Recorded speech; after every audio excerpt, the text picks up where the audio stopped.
Hello, and I hope you've been enjoying the chapters I've uploaded. I put a lot of time and effort into them. Show your appreciation by commenting and liking the page to help my algorithm scores. Also hit that subscribe and notification to get my videos as soon as they're released. Thank you, I appreciate your help, and God bless.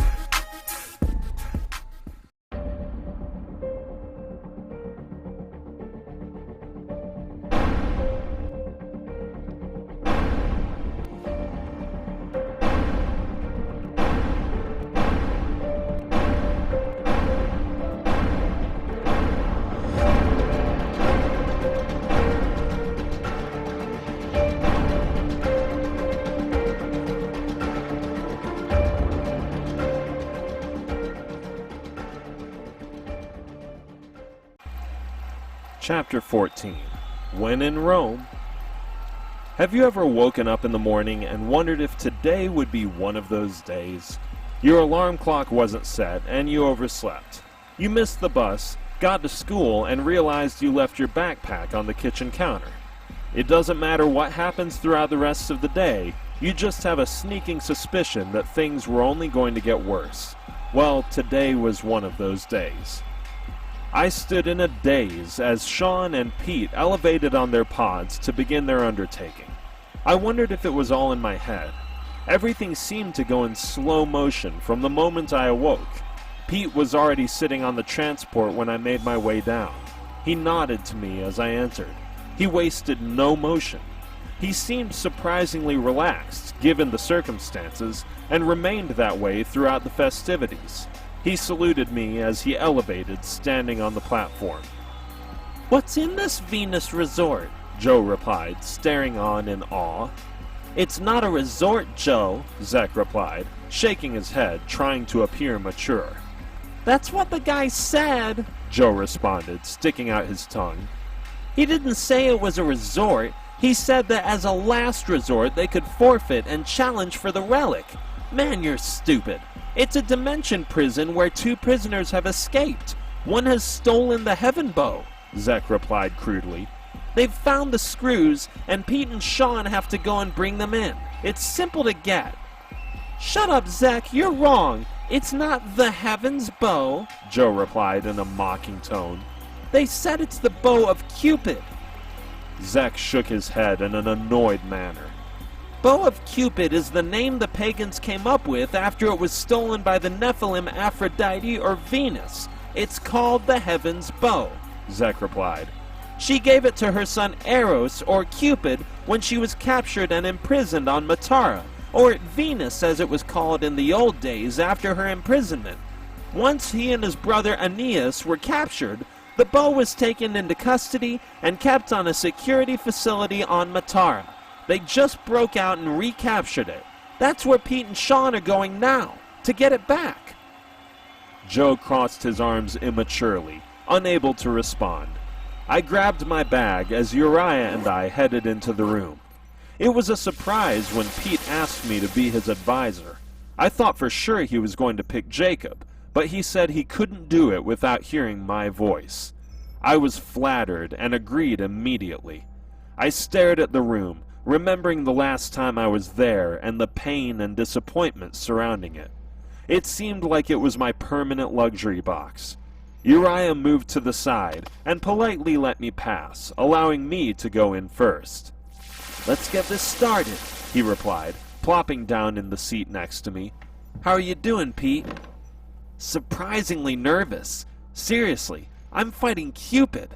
I'm facing something I thought was a fat baby in a diaper a day ago," Pete replied, stepping into the pod.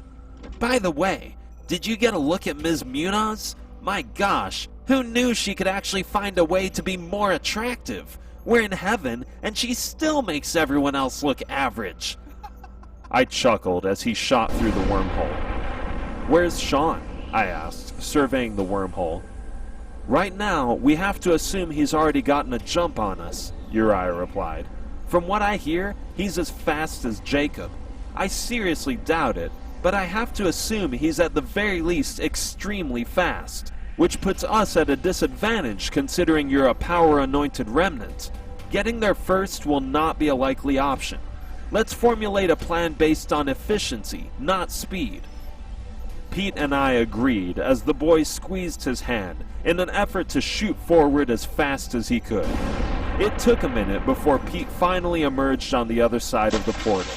He emerged showcasing a beautiful Amazon-looking environment, with a man in a light guard uniform waiting for him. "This isn't the Venus I know," I replied, staring at the scenery. "Venus is in the second dimension. We would be like ghosts are in our dimension if we traveled there in the physical realm," Uriah explained. "That's why every planet in our solar system looks desolate. It's because we can't see it. Similarly, Earth looks desolate from Venus's dimension." "So you're saying the planets in our solar system are separated by dimensions?" I replied. "Yes," he replied with a nod. "Hello, Mr. Selly. My name is Cecil Angelus. I have the coordinates of the fugitive. He has been pinned down by Amatarian locals. There are a few divines who you can speak to directly, but the rest will only see Aeneas's vessel. They will see you as their commanding officer. Your trial will be to use everything in your disposal to obtain the heaven's bow. God bless you, and may the Holy Spirit guide you. Who is like the Lord?" he replied as he disappeared into thin air. "No one," Pete replied with a nod. Pete uploaded the information, getting into character and calming himself. "So, what are they expecting you to do?" I asked out loud. "I drew Aeneas? Crap," Pete griped. "Sean is supposed to be the elite one. How does he get the pushover?" "Neither one of these guys is considered a pushover," Uriah added, "especially to prospects like us." I went back and forth from the screen to Uriah, pinging like a ping-pong ball. "Besides, you are the guy who chose the undertaking," Uriah continued. "What's the plan?" I pressed, trying to not seem completely useless. "Get the forces out of there, safely exorcise Aeneas from the vessel, pound him into the dirt, and have faith he's the one with the relic," Uriah explained. "When you put it that way, it sounds so easy," Pete poked. "Let's just get going," I replied. A portal hole opened as Pete hesitantly stepped through. As he emerged on the other side, he had transformed. The light from the other side of the portal blinded me. I was surprised to see him in the middle of a crowd of weird-looking people. They were reddish-pink with light blonde hair and fish eyes that shined like marbles. For some strange reason, they looked exactly how I expected people from Venus to look.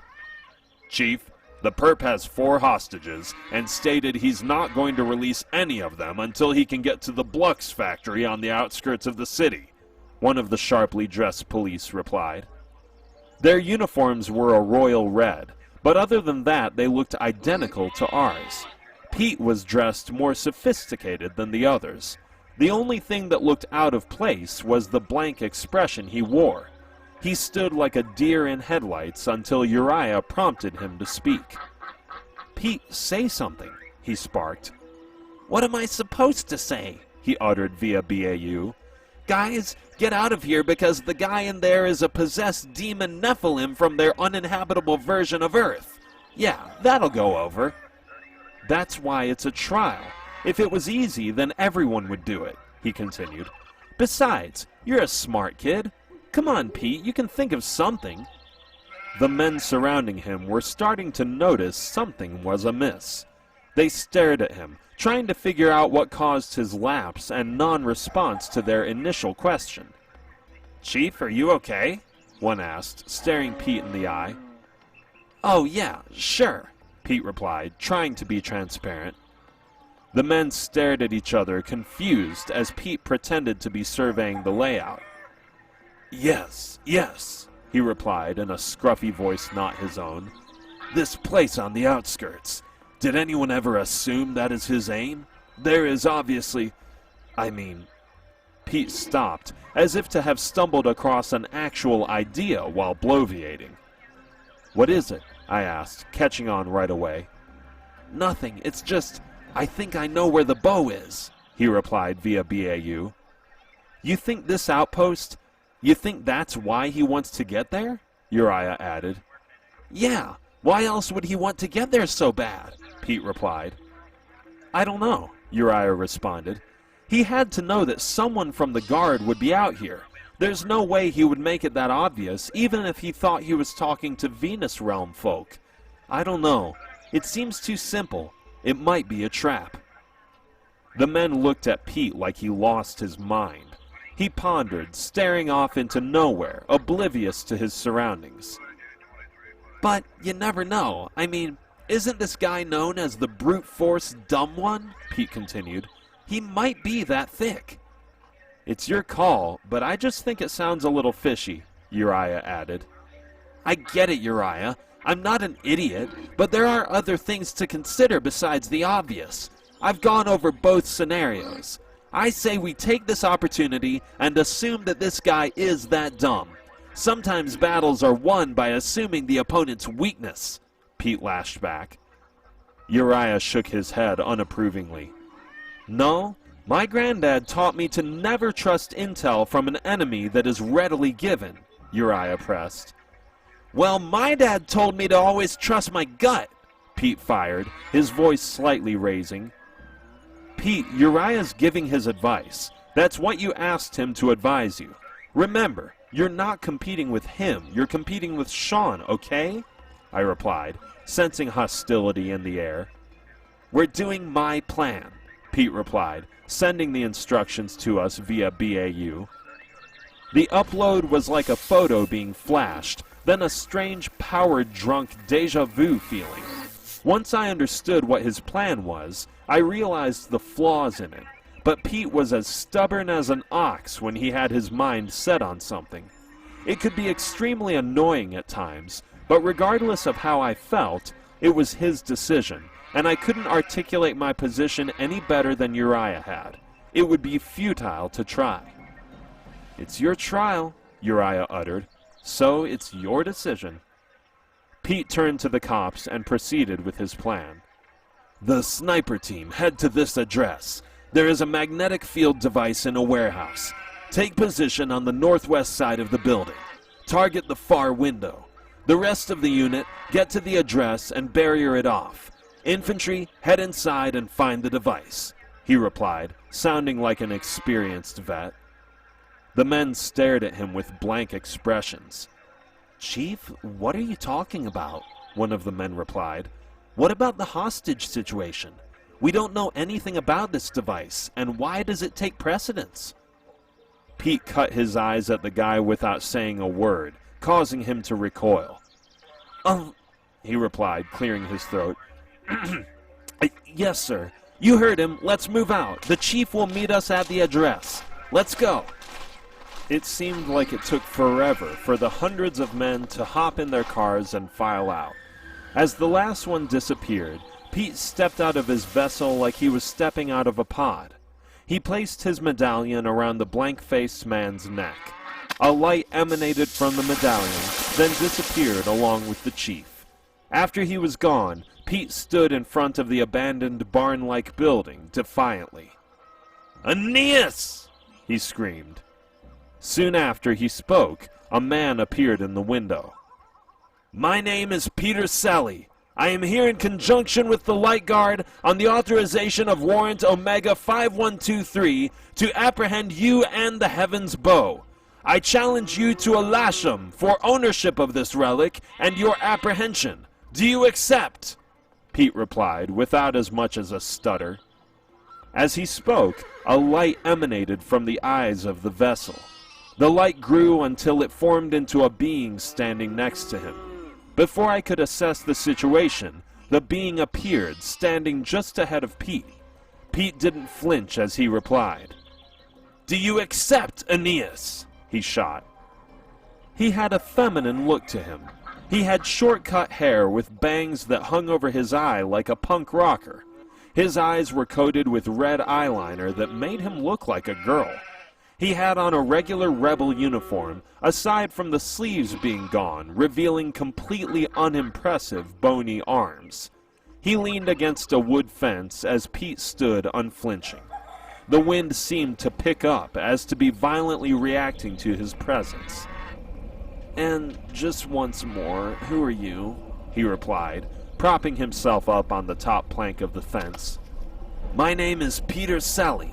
As I said, I am here... Yeah, I got that part. Sally. Judah tribe, descendant of Solomon. Pretty strong lines, but you look more like an upstart, he deducted, cutting Pete off in mid-sentence. What are you? A first year? Nah, I don't see a house badge on that uniform of yours. So that only leaves a prospect. So it's that time of year already.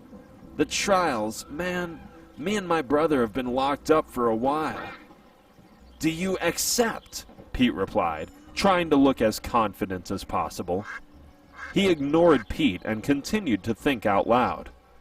Where is my brother? He replied, before turning to Pete and acknowledging him finally. Do you know? Pete glared at him intensely. Do you accept? He reiterated, starting to get irritated. He wasn't the only one. The guy's whole demeanor was insulting. I was expecting a titan, but he looked like an immature punk. He was a gangly built man who looked like a guy who was pulled kicking and screaming out of the 1980s. Testy on that one, he replied, mocking Pete. You asked first, so it's only polite for me to answer your question before asking one of my own. So I understand your frustrations, but seeing as this seems to mean a little more to you than to me, why don't you answer my question so we both can move through this phase of the exchange quicker, shall we? Pete rolled his eyes before finally relenting. He's also a fugitive with a prospect guardsman assigned with bringing him in. His precise location is unknown to me as he wasn't my assignment. He broke out 3 days after you did and has been inhabiting a prime savant here on Venus. Now do you accept? Pete replied angrily. Son, do you have any idea who I am? He continued, pressing Pete's patience to the limit. I just said your name, didn't I? Pete shot back with an unflinching demeanor. Aeneas nodded, agreeing resolve with a mocking one of his own. Yes, but do you have any idea what I was before I was captured? He replied arrogantly. My kingdom spanned nearly a third of the earth. I was a god. You were an evil coward who was a mass murderer that killed millions, Pete fired back. I was the champion of a nation, like David, you insignificant little snot. How dare you speak of me in such a way? I am the descendant of the founders of Rome. Do you have any idea what I ushered in? Without my bloodline, none of your governmental or societal structure would be there. We streamlined it from the heaven realm itself. You and your kind led to the destruction of God's people, Pete fired. Earth wasn't meant to be the heaven realm, and your kind led to all the problems that plague us to this day. He stared at Pete, finally showcasing emotion as he stared him down. What do you know about what me and my kind have done for your miserable race? He fired angrily. Is that the gratitude you show in our presence? We pulled your pathetic race from obscurity and servitude and gave you a chance to realize your potential and become gods. Pete cut his eyes at the emotion of his words. It was obvious he was antagonizing the situation. Aeneas became more and more agitated with every word Pete spoke. I didn't know if it was a good idea, but it was an idea to get the ball rolling, and at the time, it was the best we could hope for. If that's the case, then why did we choose to serve? Pete replied. Why did we choose him, Jesus Emmanuel, over all of you?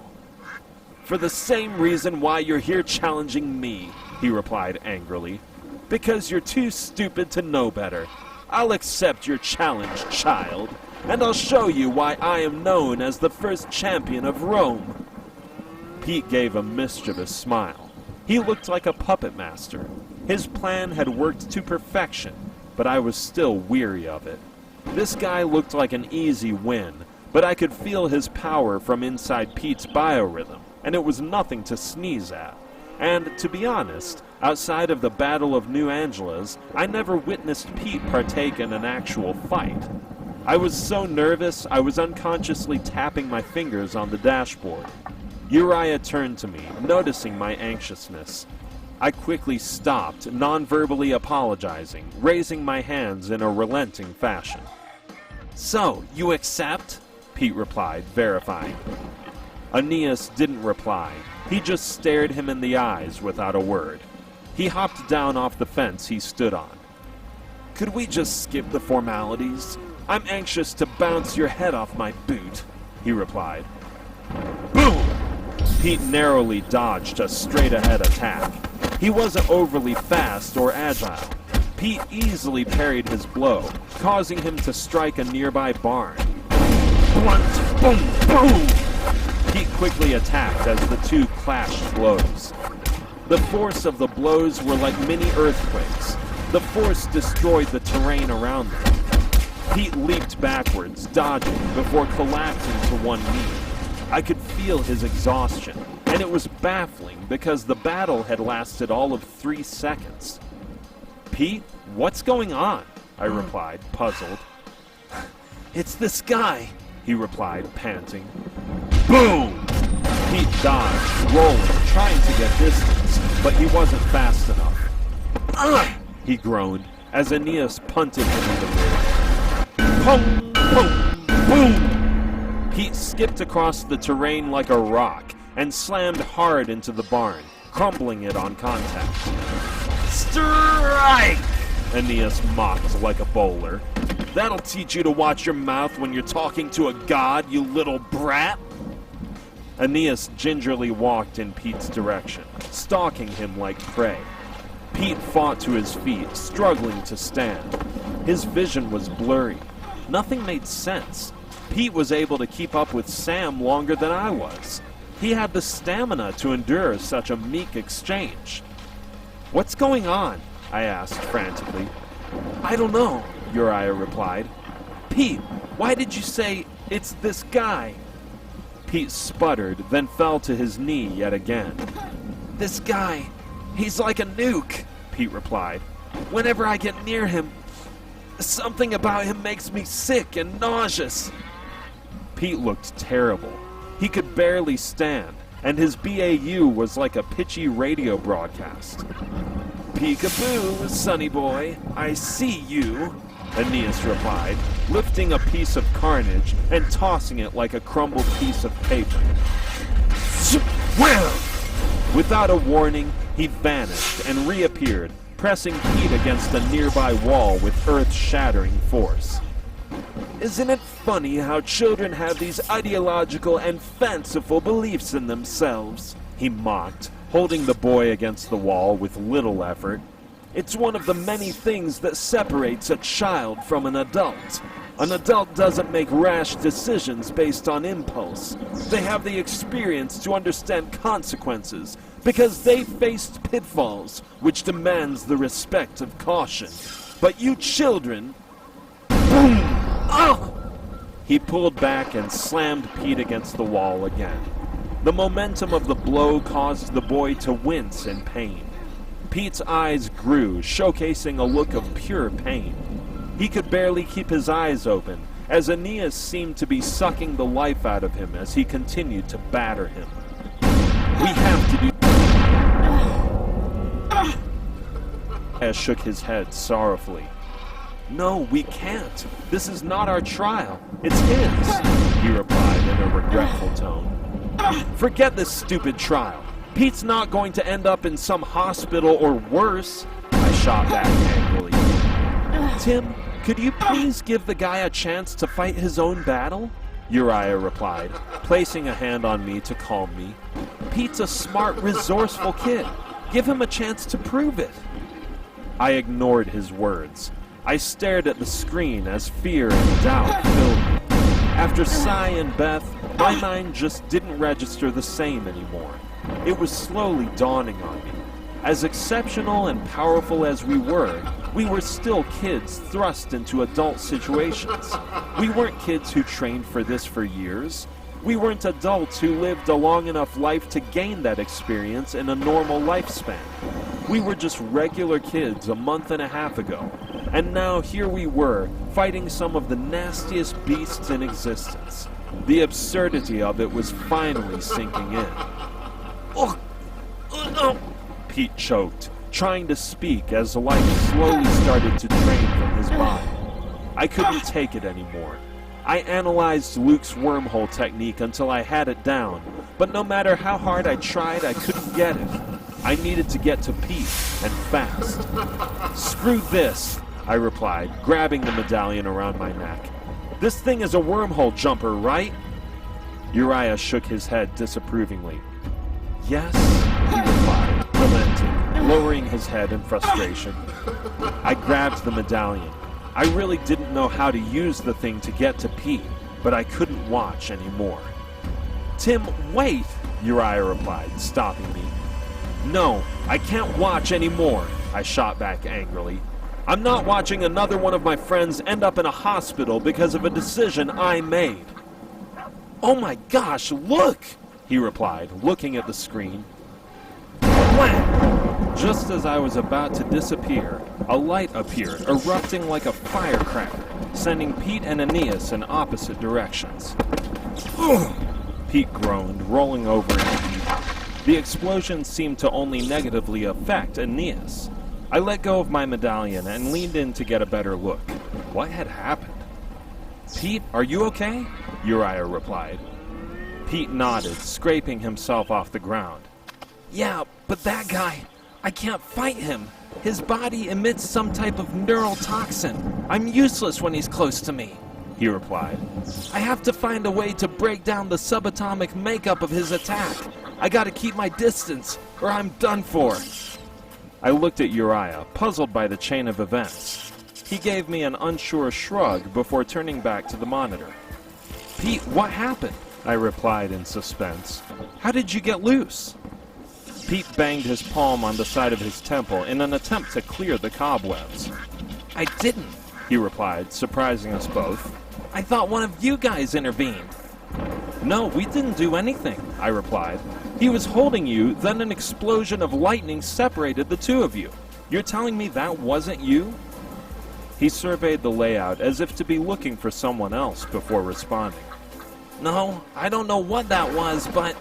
He rose and leaped away, giving himself some distance as Aeneas began to stir. "I'm not complaining."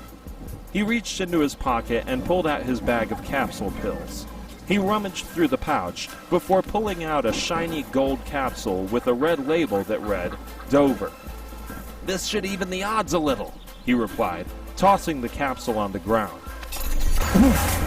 It exploded, revealing a robot with red and black paint. It was the exact bot I saw Pete working on the day before. It was huge, almost twice his size. He pulled a chip out of his back pocket, walked over, and placed it in a slot just behind the bot's calf. It sputtered, then started. "Let's see him get through Dover," he replied. He pulled his hammer from his holster with a determined stare. He gripped and extended it as he walked beside the mechanical beast.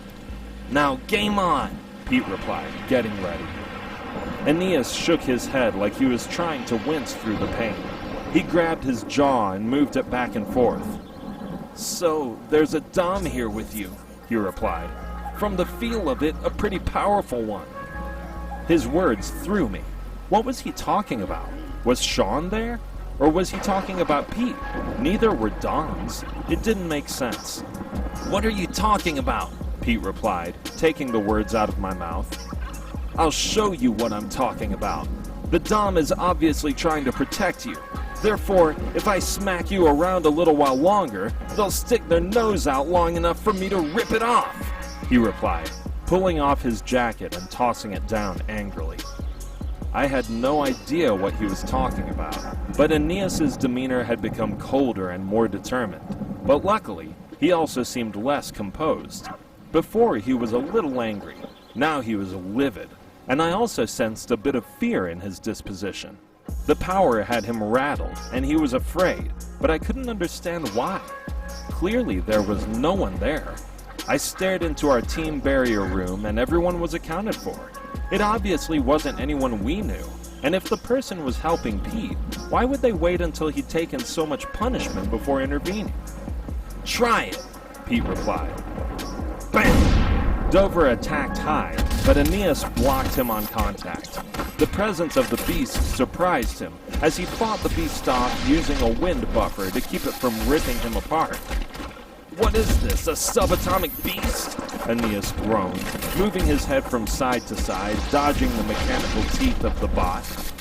Bang, bang, bang, boom! The two changed pace, going at each other with mind-blowing speed that was hard for me to keep up with. Pete, that won't be enough. I understand you created the bot to compensate for your lack of speed and close-range fighting ability, but you'll never win. The bot isn't powerful enough to deal any lasting damage, Uriah explained, leaning forward as he pressed down on the intercom. Not to mention, he can't think as fast as a true living being. It's more limited than a subatomic beast. Bing, bing, bang, bop, boom! The bot was going toe-to-toe. It was keeping step with Aeneas, but it was obvious Aeneas was simply toying with it. Just as the two were going to collide again, Aeneas disappeared and reappeared behind the bot, punching it like a football high in the air. Close, but no. Bang! Aeneas' head almost detached from his head. Pete swung his hammer like a boomerang, smashing the demon with a direct hit. Awesome! I exclaimed, raising my hands. Aeneas flew across the ground and skipped across the yard, wrecking through a couple wood fences before landing in a heap in the middle of a grass field. He fought to stand, but crumpled, still reeling from the blow. I stand corrected, Uriah added, turning to me with a smirk. I should have known the kid had a plan. Pete smiled, catching his hammer with one hand like a boomerang. Like I said, I'm a vert too, Pete replied. I understand the limitations of my bots better than anyone. My plan was never to let my bots fight for me. He is simply an extension of my ability. Aeneas grunted in anguish, punching the ground in anger, creating a crater. I'm going to destroy you for that, he replied in a calm yet erupting stern manner. Before I could blink, he was gone and heading for Pete. Bring it, he replied with a smirk. Poof! Bang! Aeneas appeared in front of Pete, but before he could strike, the bot intervened, sending him in the opposite direction. Who's the one with the fanciful hopes again, creep? Pete replied, flipping his hammer like a coin with one hand. Pete began to spin with his hammer like he was throwing a shot put. He built so much momentum that the wind around him took the shape of a tornado. Try blocking this one, Pete grunted, launching the hammer toward a vulnerable Aeneas. Poof! Aeneas let out as the hammer collided with him. His body looked like it was about to snap in half from the impact of the blow. It sent him flipping across the field, leaving a large crater where his body landed. Pete stood confidently catching his hammer with one hand as Aeneas fought out of the crater. He could barely move as he recovered from the blow. Impressive, the demon replied, coughing up blood from the blow. That blow, I replied, recognizing it immediately. That bot, it fights like Sam. It's almost identical. Exactly, Pete replied confidently. You know me. I use every advantage I can. I made him using Sam's algorithm. I wanted to make bots that excelled at the abilities that I lacked. Two of those areas are close-range reflexes and speed. Trust me, Tim, I use everything I can to get better. All that sparring we did didn't go to waste. I uploaded Sam's practice sessions and created software for Dover based on his algorithms and tendencies. And although Uriah is right about the limitations, with me running point, I can work to my strengths, using them to take some heat off my weak points. Uriah smiled at me, blown away by the boy's genius. I wasn't surprised. When Pete took something serious, he went full throttle. He hated to lose, and used every advantage he could to make sure that was a near impossibility. Do you have one for me? I replied, my curiosity piqued. They're not clones, Tim. They just take small algorithms based on fighting styles. They are extremely generic at this point, he replied, a bit annoyed. So it's a bit of a stretch to say I even have one of Sam. I rolled my eyes, pressing him, seeing through his facade to keep his advantage. So, do you have an algorithm based on me? I pressed in a dry, pressing tone. Tim, what do you think? He replied with a chuckle. I shook my head as Uriah smiled with a shrug. So, what, are you saying Sam's fighting style's better than mine? I added, thrown. Pete smirked, fixing his glasses, not taking his eyes off Aeneas for a second. He made sure to keep his distance attentive of his proximity to the downed demon, down to the inch. Tim, this is not the time for that. Besides, Sam is the exact opposite of me. I needed someone whose strengths were the antithesis of mine, and Dover fit the bill for this particular opponent, he continued. So don't worry about it, because I'm not telling you a thing about what I have in the cupboard for the next time we spar. I shook my head. There was never a wasted experience with Pete. He was a pure genius. He was the same in everything he did, always deducting, preparing, and putting himself in the best position to succeed. He thought of every scenario and had a plan for the backup of his backup plan. That was just the type of person he was. Things just got a little more interesting, Aeneas replied, tossing a large wood column off of him. That it has, Pete replied, tightening his watch in anticipation. Aeneas leaped to his feet, knocking the debris off his shirt. Pete watched him like a hawk. Whoosh! Clang! Dover attacked, but this time Aeneas was ready for the bot. He caught him by the neck with little effort, crushing the column around the bot's head. Enough of you, tin can, he replied, lifting him into the air. Bam! Crash, crash! He tossed him like a service volley and nailed him with spinning heel energy kick that exploded the bot into dust. The demon slapped his hand, storming toward Pete. Clang! Pete shot a hammer shot toward Aeneas, who flicked it away like an annoying fly. You're going to have to do better than that, he replied. His arrogance had me at odds. I had no idea if he was grandstanding or if he had somehow gained an advantage. Oh yeah? Pete replied, pulling out his pod container. He tossed it on the ground as it slowly morphed into another bot. Unlike the last one that had the look of a large beast, this one wasn't as big. It looked like a robot samurai. Meat slash, Pete gloated with a content smile. Let's see if you can handle all of us. Aeneas's face seemed to showcase a worried look as he geared up. So, another one. He definitely doesn't look like a speed bot, so I'm not worried, he replied, trying to hide his worry behind bravado. Well, you'll just have to find out, won't you? Pete added confidently. His words seemed to spark something within Aeneas. You can pull out 1,000,000 of these bots, he replied, unnerved. I'll crack them, and sooner or later it'll just be me and you. Pete chuckled out loud. Who do you think you're laughing at, kid? Aeneas shot, fuming. You! More specifically, your statement that once my bots are gone, it'll just be me and you, Pete continued. You don't realize that the least of your worries should be these bots. As a matter of fact. Slowly, the bots morphed and flew back to Pete's hand like they were magnetically linked to his palm. Pete, what are you doing? Uriah added. Don't let him talk you out of a clear advantage. Pete shook his head. No, just like him, you think I can't take this guy, he replied. What are you talking about? Uriah shot back. Bots or no bots, it's still you. You built the bots. Pete stood, looking forward in a stare-down with the ancient demon. It was another proud Pete moment. Pete was an exceptional talent, but his affinity for pushing the envelope at the most inopportune time was really starting to get on my nerves.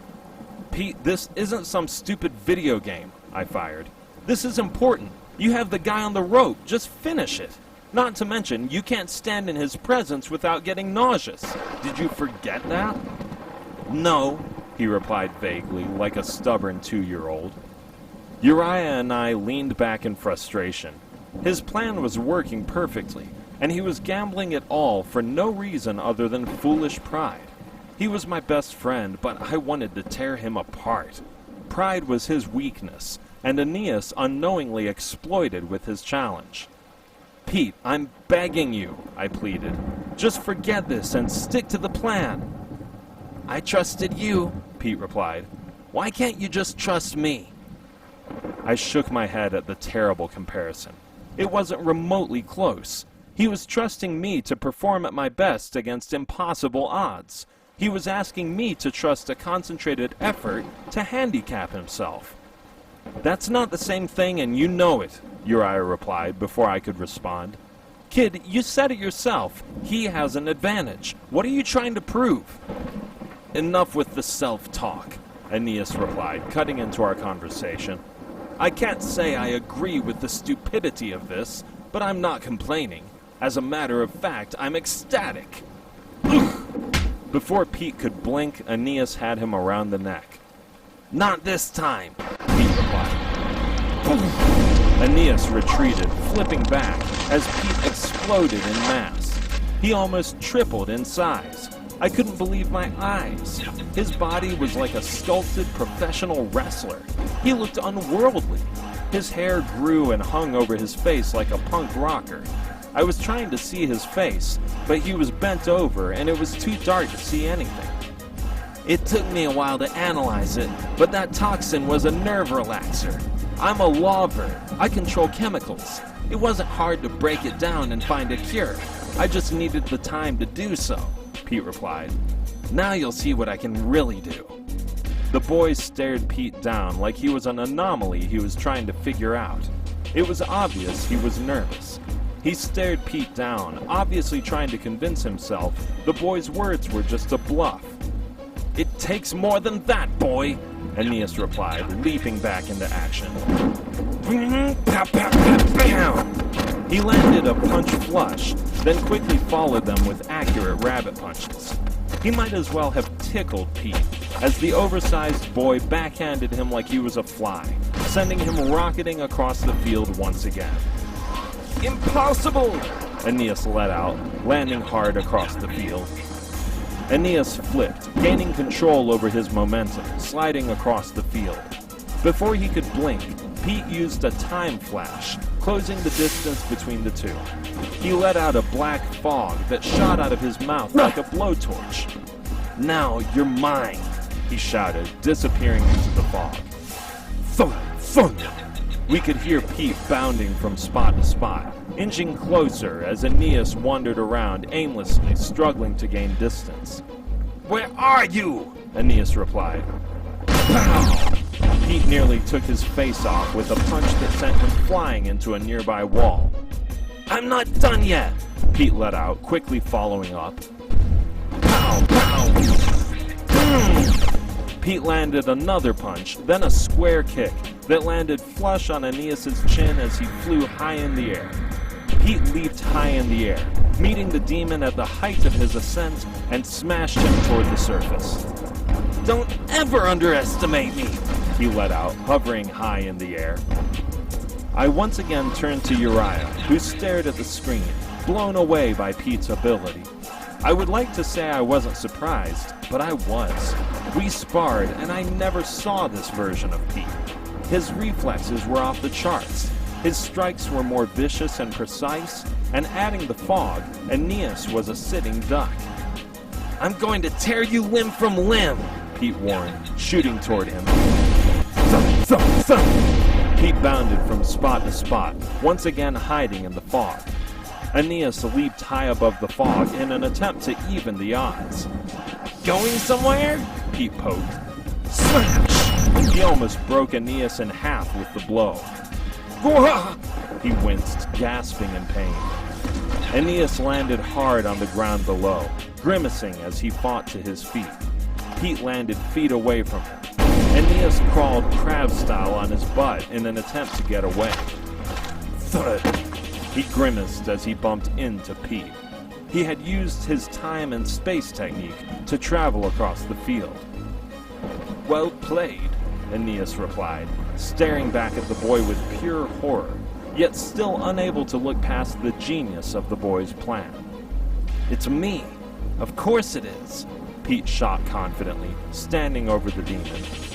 He had shrunk back to his normal size. At least that's what I thought initially. But before Aeneas could blink, the mammoth version of Pete came into view, shocking Uriah and I. He was bluffing the entire time, Uriah responded, shaking his head. That's another bot. I turned to Uriah, confused by his statement. That big one is just a robot? I replied. No, the small one is, Uriah replied. And it was the perfect setup. Now it's checkmate. The robot Pete cocked back with a hammer that was as big as a house. It hung over Aeneas like a dark cloud, and there was no escape. Subatomic art, gravity control, gravity mass, Pete replied with a smirk. No! Aeneas let out as the hammer fell. The ground shook from the impact of the blow. A crater the size of a mansion was all that remained as Pete's hammer returned to its normal size. Slowly, the mammoth-sized version of Pete morphed back. Wait, what happened? I asked obliviously. Pete walked over to Aeneas, who was motionlessly laying on his back. He reached for his belt and unfastened it, pulling off a pouch. He rummaged through it and pulled out a long gold case. Awesome, you got it! You actually got it! I replied, ecstatic. Pete slowly opened the box as a light emanated from it, like it was a captured star. Mission accomplished, Pete replied, flipping it like a coin. Piece of cake. I gave a sigh of relief as Pete smiled from ear to ear. What happened back there? I replied, surprised. He knew he wouldn't ever be able to pin him down, so he bluffed. He baited him into believing he was stupid enough to give up his advantage, but the whole while he was setting him up for the kill shot. Not too bad, Uriah replied, congratulating him. How? I replied. He was too fast for me to pin down no matter how many bots I used. I only used the bots to give my body time to become immune to the toxin. Once I achieved that, my plan was to obstruct his view with my fog and take advantage. Even in my Tier 1 form, I couldn't land a killing blow. He's a high-level demon. It was impossible to kill him without a strike from an anointed weapon, and he knew that. He let me hit him with my fists and bots, but he made sure to watch out for my hammer, so I had to bait and switch to get to him. He was so confident in his speed and reflexes that he always let his opponent dictate his actions, much like you, Tim. So I backed him into a corner and pounced. Pete cut in. Well, you got the arrow? Now what? I replied. Well, now... I almost swallowed my tongue as two light bodies collided with such explosion that it sent Pete flying. Pete! I exclaimed. He was flipped 3 times before landing hard against a wall. From the moment he was hit by the light, he was out. He lay unconscious as the 2 light bodies dimmed. I couldn't believe my eyes as the 2 individuals came into view. I leaned in to get a closer view. I was blown away. Isn't that... Uriah added. Is that really... Psy? I replied, unable to believe what I was seeing.